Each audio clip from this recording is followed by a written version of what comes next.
Hi friends, idli தோசைக்கு ஊற்றி சாப்பிட்ற மாதிரியும் சாப்பாட்டுக்கு ஊற்றி சாப்பிட்ற மாதிரி குடல் குழம்பு தான் செய்ய போகிறோம். இப்போ அந்த குடலை வந்து நம்ம பார்த்திங்கன்னா நல்லா க்ளீன் பண்ணியாச்சு. க்ளீன் பண்ண குடலை பார்த்திங்கன்னா நல்லா அருவாமனையில் பார்த்திங்கன்னா நல்லா சின்ன சின்னதாக அறுத்துக்கலாம். அறுத்த குடலை பார்த்திங்கன்னா இப்போ தனியாக நம்ம எடுத்து வச்சுருக்கோம். அடுத்து நல்லா பொடி பொடியாக நீங்கள் அறுத்து வச்சுக்கோங்க. அதுக்கப்புறம் வந்து நல்லா சுத்தமாக க்ளீன் பண்ணி வச்சுக்கோங்க. இப்போ பார்த்திங்கன்னா ஒரு தடவைக்கு 3 டைம் வந்து நல்லா தண்ணியில் அலசி எடுத்துக்கோங்க. நல்லா க்ளீன் பண்ணால் தான் ரொம்ப ரொம்ப ஹெல்த்தியாக இருக்கும். குடல் சாப்பிட்றது ரொம்ப ரொம்ப உடம்புக்கு நல்லது. இப்போ பார்த்தீங்கன்னா நல்லா அலசி எடுத்தாச்சு.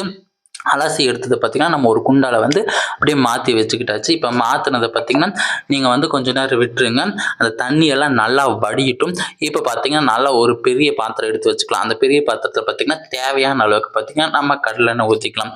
அப்புறம் ஒரு 3 பச்சை மிளகாய் பார்த்திங்கன்னா நீளமாக அறுத்து வச்சுருக்கோம். அப்புறம் சின்ன வெங்காயத்தை வந்து பொடி பொடியாக அறுத்து வச்சதை போட்டு நல்லா ஒரு 5 மினிட்ஸ் வந்து நல்லா வந்து ஃப்ரை பண்ணி விட்டுக்கோங்க.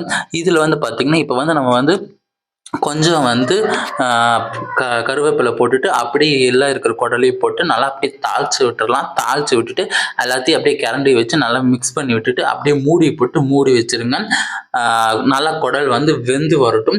வெந்து வந்த பிறகு அது இந்த கேப்பில் பார்த்தீங்கன்னா நீங்கள் வந்து பார்த்தீங்கன்னா மசாலாலாம் அரைச்சி வச்சுக்கலாம். மசாலா வந்து பார்த்தீங்கன்னா நீங்கள் வெங்காயம், தக்காளி, பூண்டு அதெல்லாம் சேர்த்து பார்த்தீங்கன்னா நல்லா கறி மசாலா தூள், மஞ்சத்தூள் அதெல்லாம் போட்டு நல்லா நீங்கள் மசாலா வந்து தாளித்து அரைச்சி எடுத்து வச்சுக்கோங்க. அப்போ அந்த அரைச்சி வச்ச மசாலா சாந்து வந்து பார்த்திங்கன்னா இப்போ நம்ம போட்டுக்கலாம். அப்படியே தேங்காய் சாந்து போட்டுக்கலாம். போட்டுட்டு நல்லா வந்து மிக்ஸ் பண்ணி விட்டு நல்லா வந்து ஒரு 15 மினிட்ஸ் கழித்து நீங்கள் எடுத்திங்கன்னா உங்களுக்கு வந்து டேஸ்டியான குடல் குழம்பு ரெடி. இதை வந்து பார்த்திங்கன்னா நீங்கள் தோசைக்கு, இட்லிக்கு எதுக்கு வேணால் போட்டு சாப்பிடலாம். சாப்பாடுக்கு போட்டு சாப்பிட்டா ரொம்ப ரொம்ப டேஸ்ட்டாக இருக்கும்.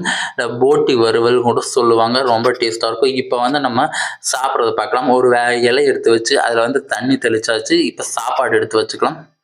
சாப்பாடு கொஞ்சம் கொஞ்சமாக எடுத்து வச்சுக்கோங்க.